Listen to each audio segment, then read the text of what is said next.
Welcome back, guys. Welcome back to No Permission Necessary. Today's episode, we're going to talk about leading while healing, which I know sounds like a little bit of a cliche tagline, but I think that it's really not easy to walk into spaces with people that are going through the most troublesome time in their life. Most of our clients, most of the families that we're greeting on any given day or consulting with on any given day or, leading a group with, whatever it may be, are going through the most crucial, pivotal time to make a different decision to live in a different way, in a healthier way, in a way free of pain and challenge and depression, sadness, all of it. So, I thought when we were reflecting back on like what this podcast was going to be about today, I really wanted to talk a little bit about how when we're in a field where the lines become personally and professionally blurred at times because it's such a passionate position, it's such a calling, I think, to work in this space that we have to tease out in real time boundaries, accountability, trust, burnout. And how do we stay honest with ourselves? How do we continue to grow? How do we not pretend that we're immune to the challenges that we're facing on any given day in our space? And so it was a little bit of a surprise topic because I put together the outline last night. Well, what's coming up for me when you're saying that is all industries, I feel like in leadership, because we're human, there are times where we're sometimes leading through pain.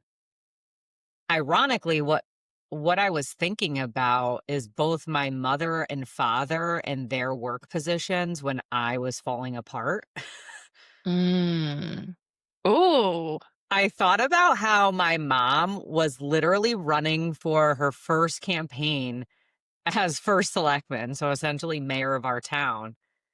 And they had to like come down and rescue me essentially and pause everything. And, it's local politics, so it's not the same as, something, but even like when you're a CEO or in executive leadership and you're not really able to be vulnerable in those ways of like, hey, I can lead, but by the way, my family's falling apart.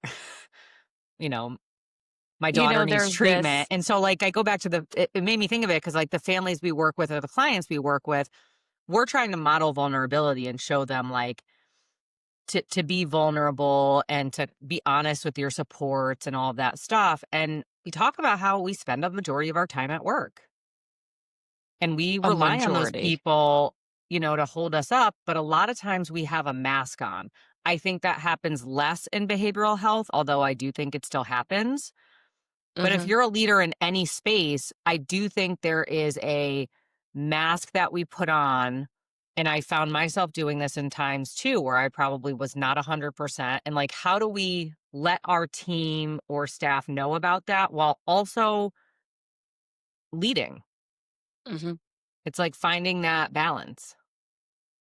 Well, I think it kind of goes back to well, one, I want to say I can totally identify with what we put our families through when we were younger and in our active use and how brutal that must have been. I can't even imagine. Like I Jill and I regularly talk about this.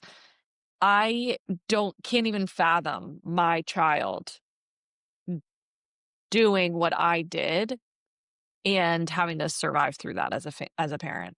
And a lot of times when we're working with families, I mean, we are talking about the 50-50 shot of your child making it out of an addiction problem or a mental health crisis, right? I Hmm. mean, not saying that those are the statistics, but every time somebody takes a self-harming behavior, you're either going to survive that behavior or you're not, right? So again, I think what I think about in those moments is knowing my family knew that. right? Knowing that your family likely knew that and still having to go and carry out a job.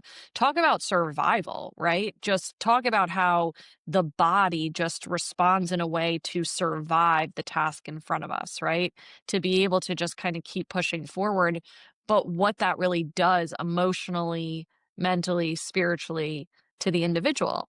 And so I don't know, that is it's so it, it seems surreal to even think that that was what we put our families through knowing where we are today. And at times, I don't know if this is for you, and I think we were just talking about this before we jumped on air, was that, we still have drunk dreams is what we call them, or drug dreams. And even being in recovery for as long as we have, still feeling like that wasn't that long ago. I'm coming up on 17 years sober. You just celebrated 16 No, years sober. no, I No. will be. I will be in a few weeks. Our Oh, anniversaries are a week coming up on apart. coming up on 16 years. I guess I got your birthday confused. So, knowing that we have come a long way and that feels like just yesterday. Like, even thinking about your mom going through that public facing journey of her career and having to know that you were struggling and, very much in the rear view. I don't even know how she was able to walk that walk, honestly. I don't know. It's one of those things that comes up more, I think, naturally at family conversations where I'll be curious about it. I think when it's so new, it wasn't something I kind of asked about or we talked about, right? But I don't know how.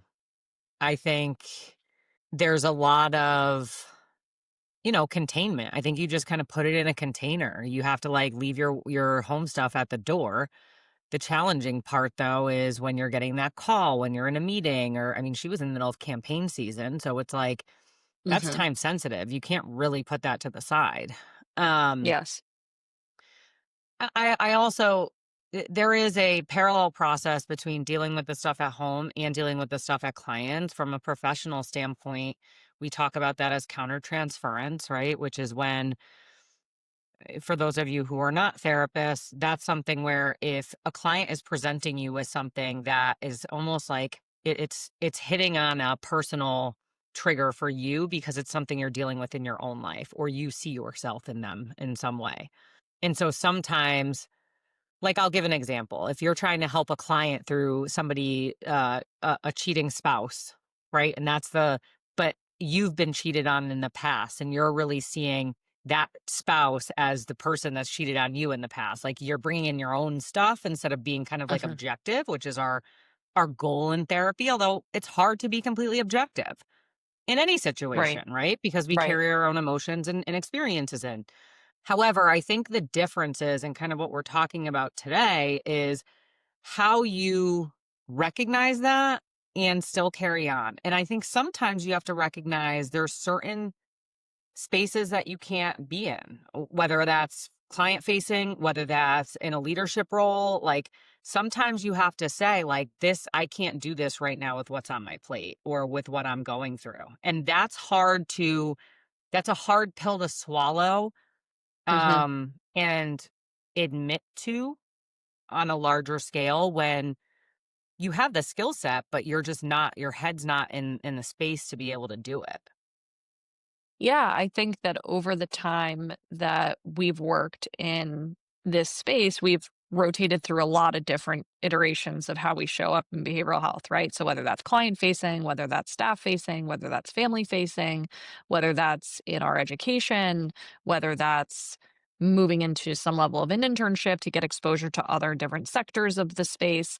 So, when I think about how that has changed for me, I think that there has been times where I 100% could not be client facing, and I needed to be more on the administrative and business side. And then there were times where client facing felt really refreshing, right? And felt really empowering, and working with families felt empowering. So it's waxed and waned. I guess to kind of give a personal example, I had been working in behavioral health for probably about 6 years, and I was a, maybe a little bit less than that, but I was kind of a lead tech essentially, and I did a lot with the clients forward facing. So whether that was I was working at an extended care program for young men, and for those that don't know what that means, it's like basically they're integrating in their recovery but also into life.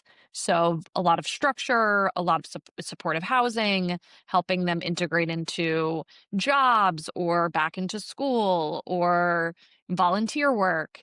And I was frontline. So I was with the clients a good amount of the day on any given shift, and then doing individual work with them on a case management basis. And I'll never forget it. I mean, Jill and I both, and as you stay in this recovery process and continue to make it, the center of your life, essentially, you lose a lot of people. And I remember getting a call while I was at work. I was literally on my way to New York City for a uh, kind of outing with the clients. And we were going to the 9/11 museum. Okay. So talk about, I'll never forget this day. So first of all, it's a very emotional museum, number one. Mhm. Simultaneously, I get a call that my best friend, who I had tried to help for many years and who had been a really powerful person in my life. Not necessarily the person that, the best friend or close friend that I grew up with, but somebody that I met in the recovery world, had passed away of an overdose. And I'm on shift. I'm responsible for 12 clients. I'm responsible to go to this outing. And how do I show up as, a grieving person?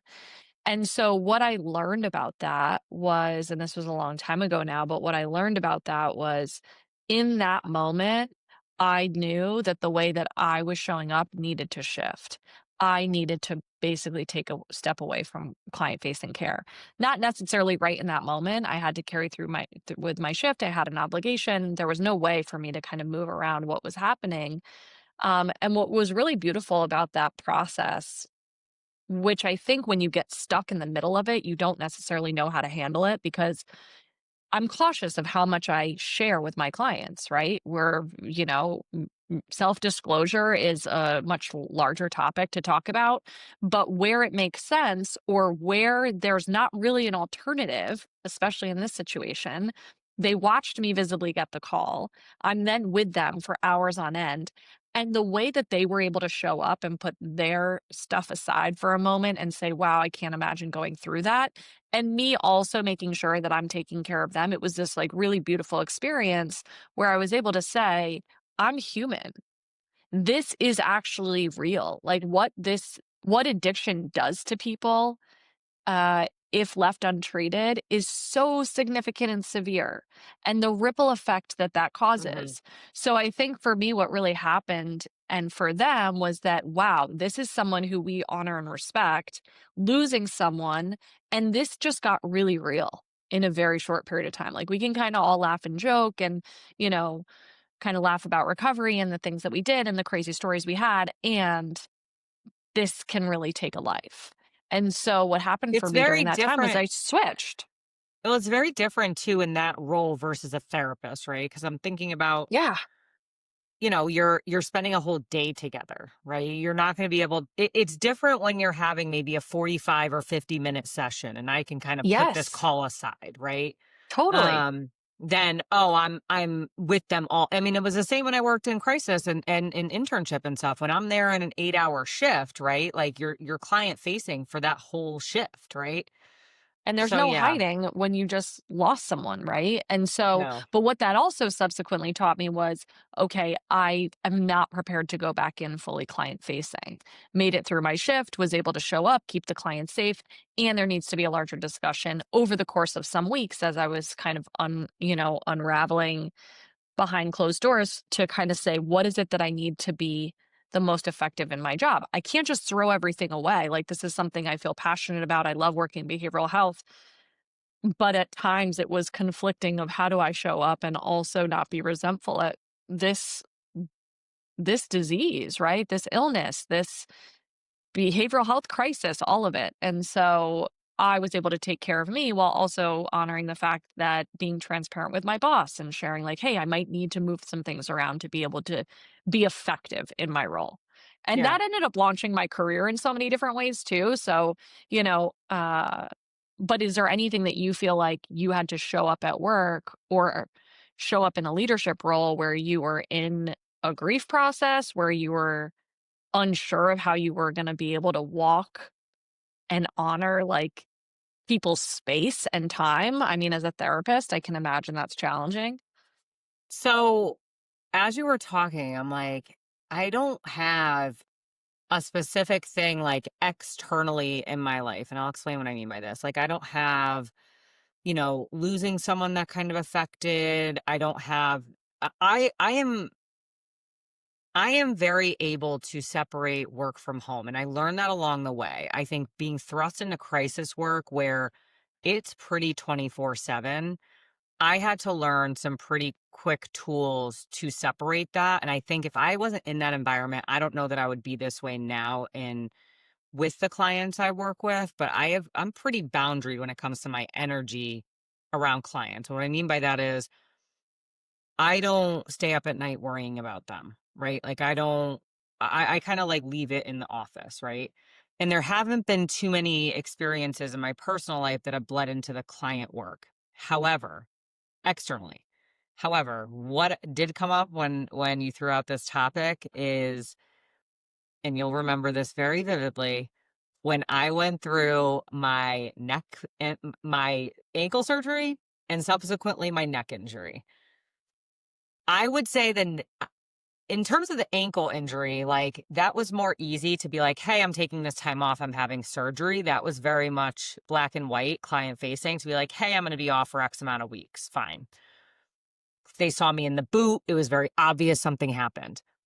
With the neck, I was in this invisible pain for months. Molly knows because Molly, I mean, I went through it to the Mhm. point where I was in and out of the emergency room. I thought I was having anxiety attacks. I feel like I've talked about this before. And no, I did not think I was having anxiety attacks. I thought I was having like heart issues. I was in full blown denial that I was having anxiety. But what was happening was my body was under such stress that I was like at this heightened state all the time because I was literally in a level 9 out of 10 pain every day, all day, that like my heart would like I would get these palpitations and then I would get anxiety about the Panic. palpitations and then I would start panicking. And I'm Mhm. not an anxious person naturally, so it freaked me out. I really do look back with gratitude at that experience because now I know what my clients are talking about when they experience a panic attack because Mm. I've never had one in my life until a few years ago when this started happening. But anyway, there was like from January 1st, because that's when this started, until at least May, June, when there was some sort of relief. I mean, I was just going through it. And I remember coming to the office one day and I had an appointment within an hour with a client and having to say, like, I'm just going to have to tell them, like, I can't see a client right now because Mhm. I'm so used to pushing through. Same. I will push through. I will show Yes. up. I will make it work. And the reality was I wasn't going to be able to show up for the client in a meaningful way feeling like that. I You can't hold know space for someone else when I can barely like just even be in the present moment, you know? And I remember feeling really frustrated at that point. And I did tell clients and they checked in on me because I feel uncomfortable with that. It's like, I'm here for you, providing therapy for you, like, and that's where the boundaries come in and are really important. But it also, I think, is valuable to show up as a human, like, hey, I'm unable to come in, like, whatever. And I didn't go into it. And even when they checked in with me, I was like, oh, everything's fine. Like, it wasn't really fine, but it's not my space, right? To like dump my right. stuff onto you as a client. That's inappropriate. But they can still know, hey, this is why, because honestly, on their end, I'm somebody who's consistent. I don't cancel on my clients. I don't move my clients Mhm. around. I'm consistent with them. That's part of my practice. That's part of my value system. Like, so for me to cancel on a client, they're like, what's going on with her? Like, they knew something was off. Well, I also think this talks, we talk about over identifying with the work, right? In behavioral health or losing yourself in what we call, quote, service. And I think that kind of segues into some of the challenges that we've seen in individuals. And I think that's why there's probably a decent amount of protection and guard. I think you sharing with me that, you don't stay up at night thinking about clients or, worry about them. I would say I admire that because I think that's waxed and waned for me over the years. Like, I think that there's times where I feel I'm really good at checking it at the door. And then there's other times where I'm thinking about them, right? If somebody's in crisis or someone's struggling, the majority of the time I feel like I can compartmentalize, and sometimes I'm not as great at it. But what I'll say is that I had a very lengthy conversation with a family a few weeks ago, and they were kind of talking about their child's history and what had kind of taken shape in the behavioral health space for those individuals. And what they were really struggling with was that they didn't totally understand how the system worked. And I was basically helping them walk through how someone usually ends up in behavioral health, right?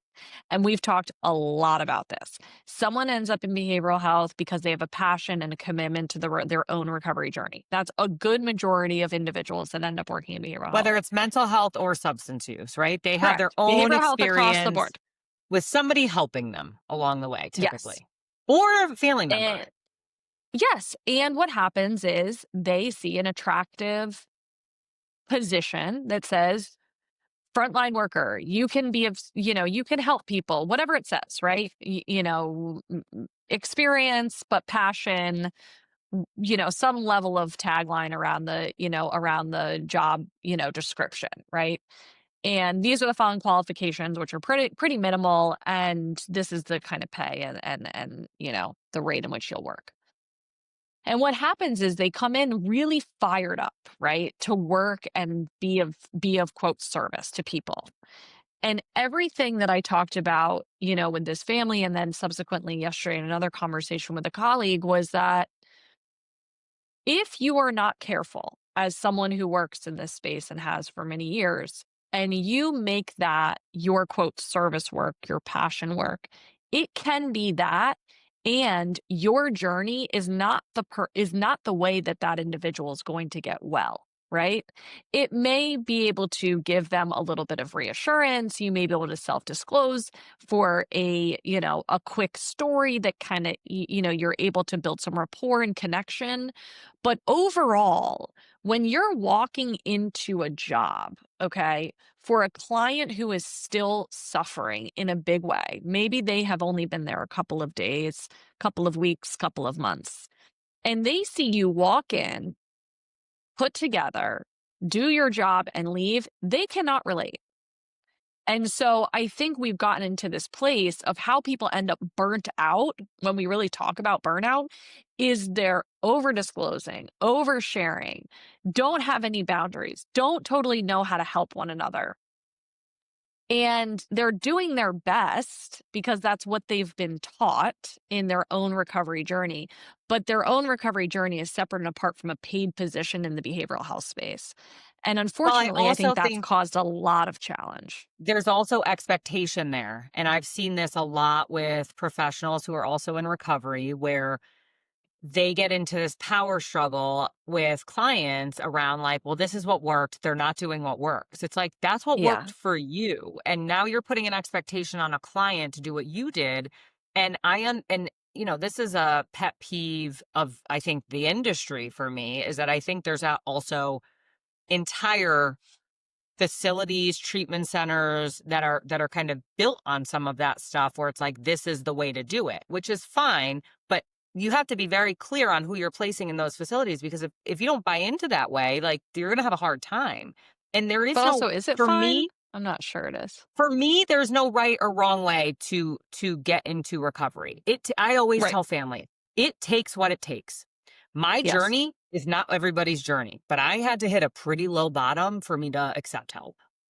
Mhm. Um, and so I think for a lot of people, they look at somebody not doing what's very clear and obvious as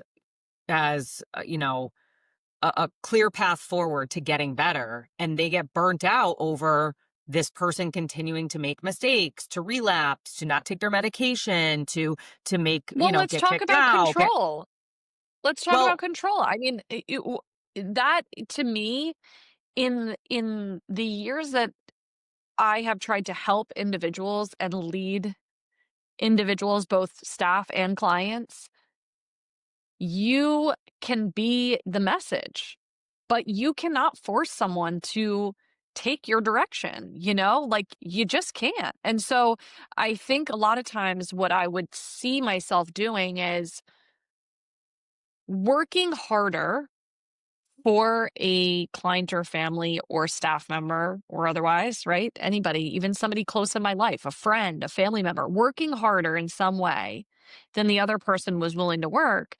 And therefore, it was also diverting my energy away from probably a good fraction of individuals that actually wanted the support. And so I think what happens is a lot of people kind of put their energy towards, quote unquote, the problem, right? We'll just say that, or the challenging one, or the challenging person, or the challenging, group. And they kind of push and push and push, and then they have nothing left to offer the individuals that are saying, "Hey, over here, like I want what you're talking yeah. about." And so I think for me, that has really started to shift how I show up. I can be clear, clear is kind. I can be clear, I can be kind, I can be direct, I can be compassionate, I can be educational, I can provide training, I can provide you support, I can provide you mentorship, all of the above, right? And if I can't offer you something that you need, I'll find the right person for you. And you still have to be a willing participant in your own life. It reminds me though that some of the biggest struggles, one thing is supervision. We've talked about this on a variety of levels, but those frontline staff rarely get quality supervision in terms of these issues. I'm just going Right. to throw that out there. When I worked in crisis, my part of the culture shift that the staff had a real hard time getting on board with was I came in and I said, I want one-to-ones with all the frontline staff. I would come in on overnights. I would meet with the overnight staff. They didn't like that. No, because no one was doing that before in that way. They had their staff meetings and whatever, but I wanted to meet with them one-on-one because you're the one spending the most time with the clients. I need to Hmm. know what's going on. What are the frustrations? What's going on?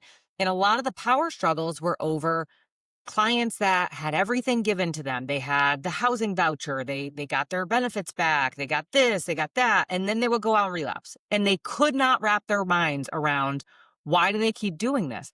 Let's stop asking ourselves why. They're doing it because they have a disease, whether that's a mental health disorder, whether that's a substance use disorder, they have a disease of the brain that is not making good decisions, right? Like they're not Hmm. capable in some form or fashion to make good decisions. So asking why is kind of like asking why a toddler picks their nose and sucks their thumb at the same time. Like it just feels good. They're doing something that feels good in the moment. Like there's no rhyme or reason. It doesn't make sense to us, but it does to them, right?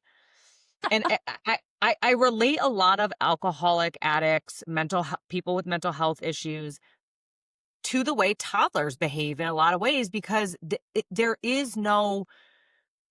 there's not a lot of consequence. They're not thinking of the consequences. They're not capable of kind of looking ahead at that, and they're also not making a lot of sense. Like we can justify anything when we're in a disease place, right? We can we're in this really delusional, and I'm not talking from like as a psychotic way, but in a delusional state of like, yeah, everything's fine when the world's just falling apart and everything's on fire in our lives because of our decisions.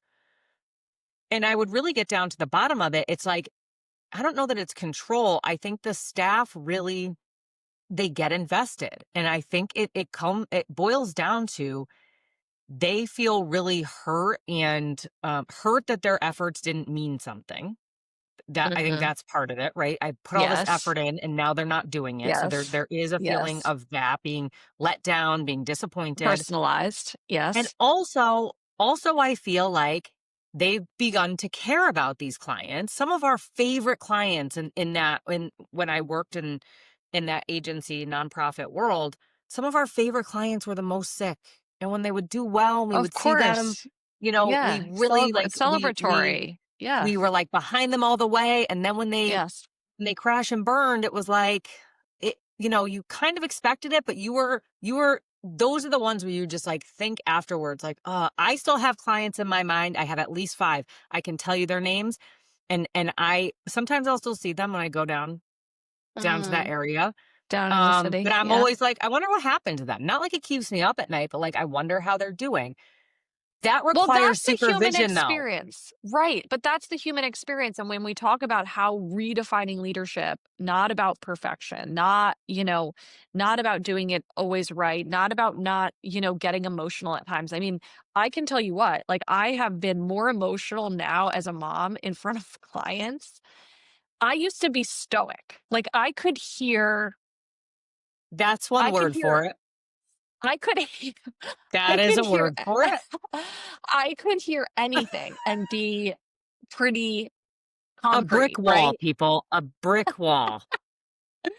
But now even Yasmin called me out the other day. She was like, "Are you tearing up?" And I was like, "Yeah, that was such a sad story." Like my partner. And so Well, I think can I about finish? I wanna say though, yeah, yeah, the nugget that I used to have to tell staff though, is I told them that, "Listen, we you don't know the impact that you have. This might not be the end of their bottom or yes, their journey, yes, but yes, you are giving them some crumbs or something. You could not imagine the people that I have influenced throughout my life, whether it's yes, staff, people I've mentored, clients, that have come yes. back around and told me something that I told them that I've never remembered.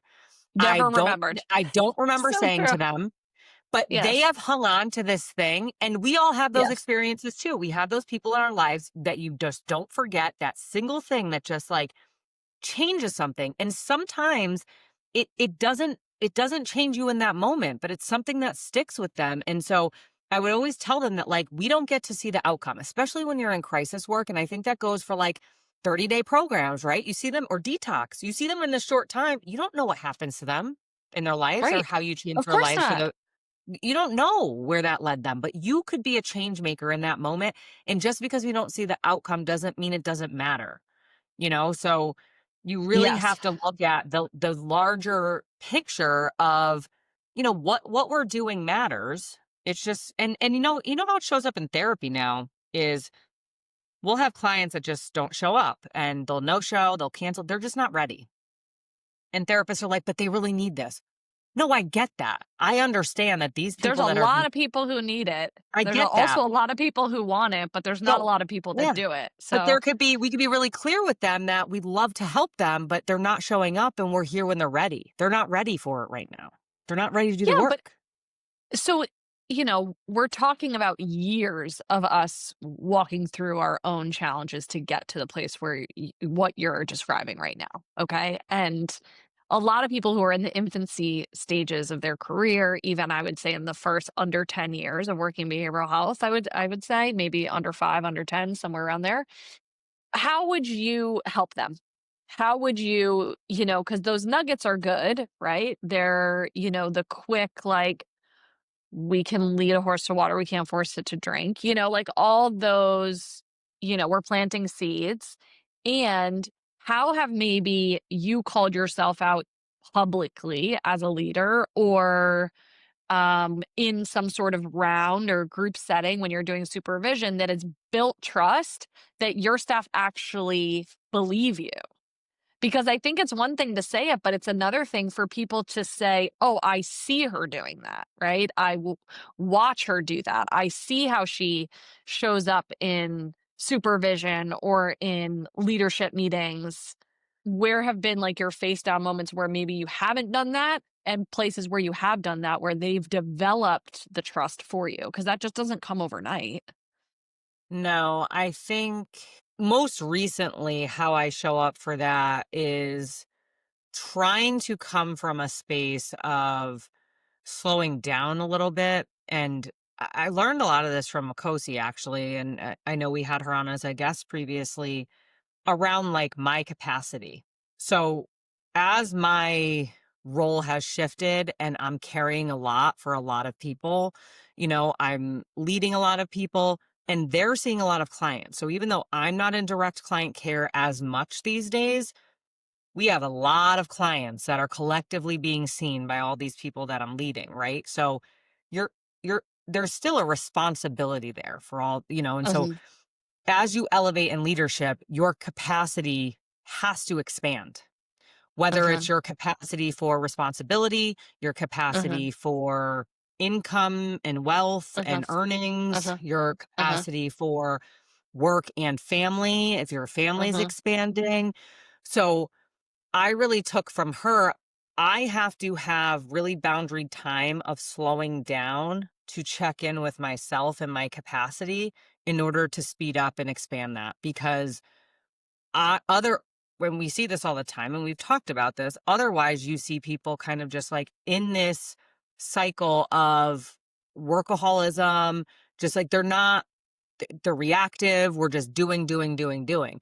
I don't want to be a human doing. I want to step back and be a human being. I want to make decisions from a place of calm. And I don't do this perfectly, but I have called out in staff meetings or said like, listen, I made a knee jerk decision because I was stressed out or I was fearful or I try to name the emotion because normally when there's something that I do in a leadership role that affects the staff or that just didn't feel right after the fact, it's like I want to be able to call that out publicly, whether that's in a staff meeting, whether that's in a leadership meeting of, hey, this is what I did. This is why I did it. And this is what I want to do differently from here. Right. Because I don't make all, and I say it all the time, I don't make all the best decisions. I don't even have the best ideas sometimes. Like, that's why I rely on all of you to come to the Yes. table with something.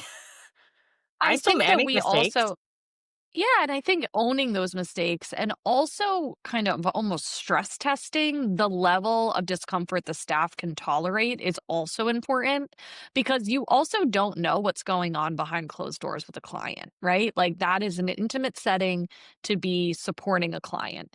And so there were a couple things that I would do which made people highly uncomfortable.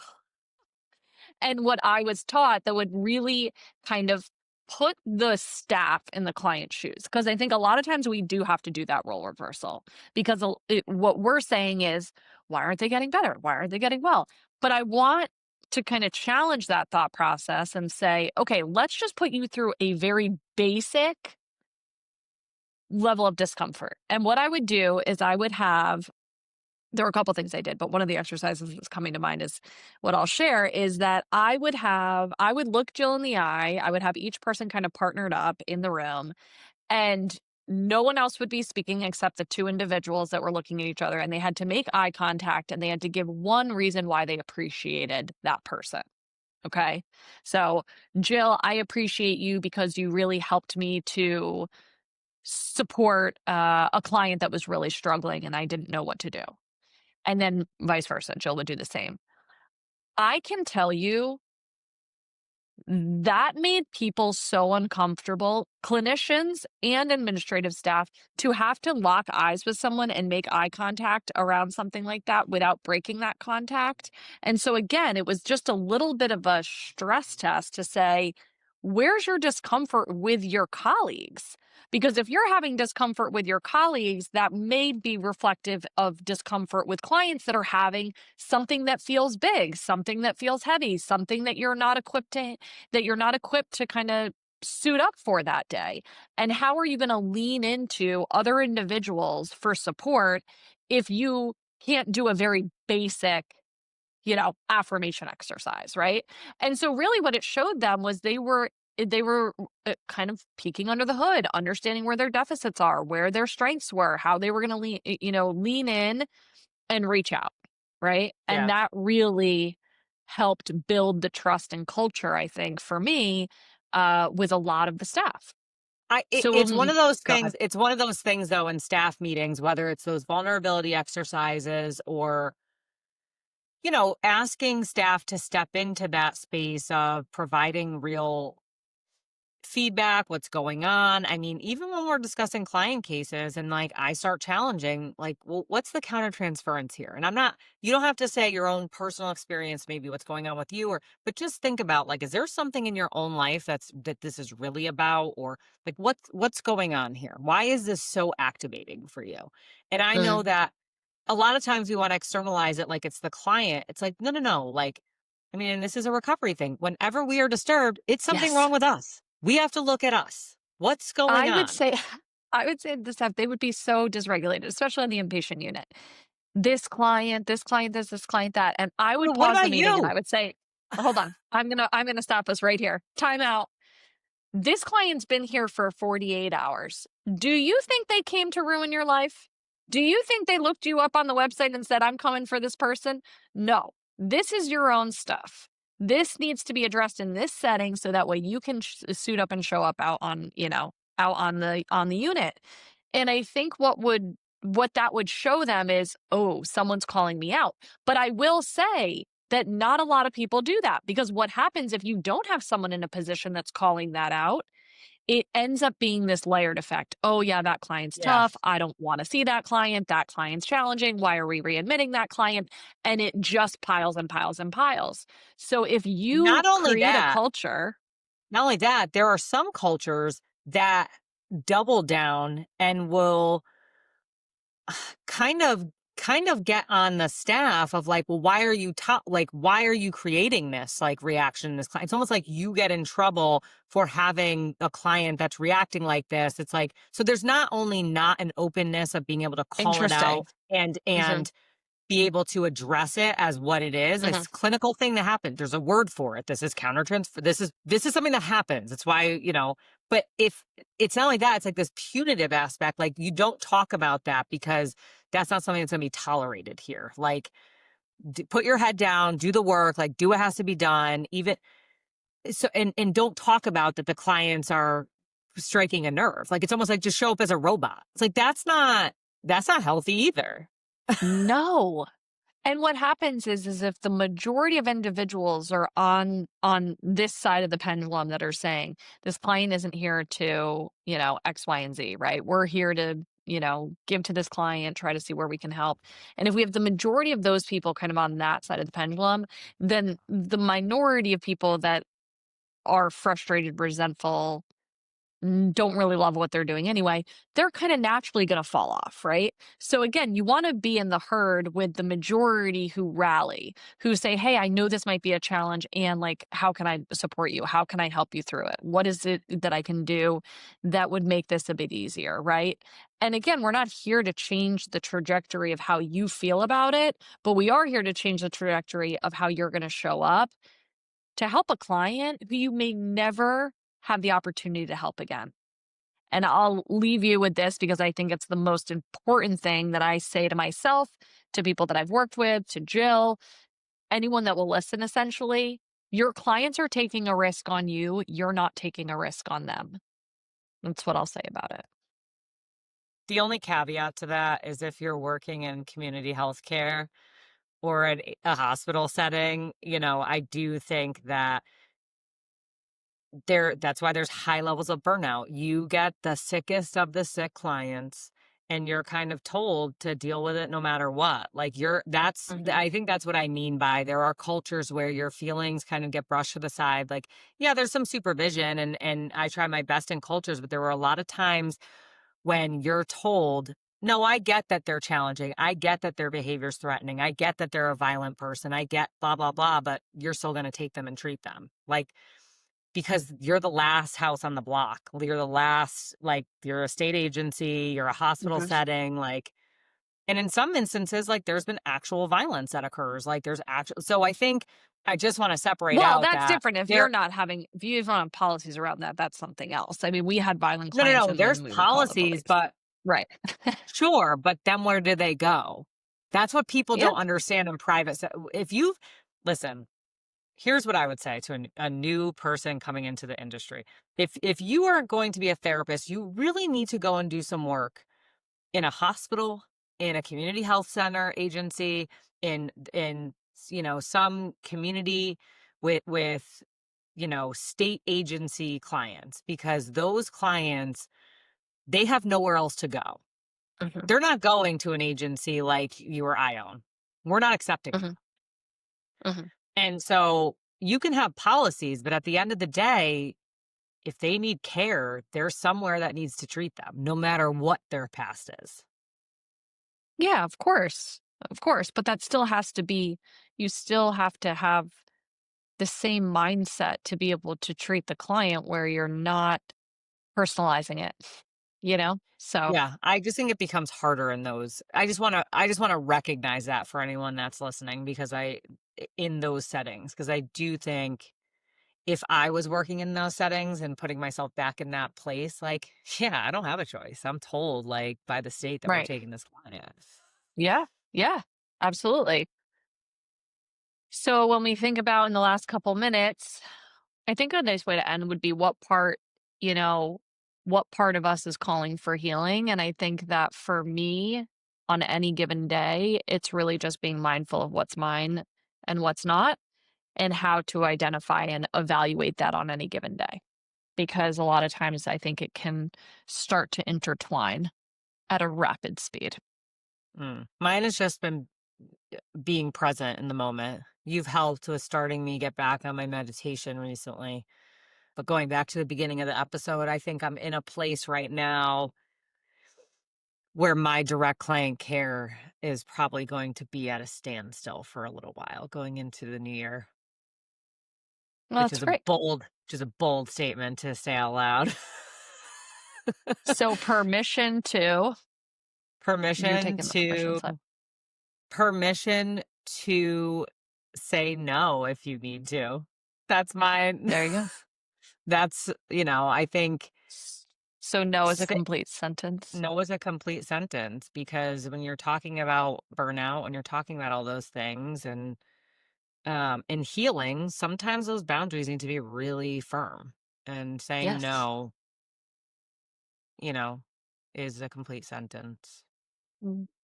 Until next time, guys, follow us at No Permission Necessary on Instagram, on our email, website. Drop us a line, any topics that you'd like to hear, and get excited for some additional fun guests coming your way through the end of the year.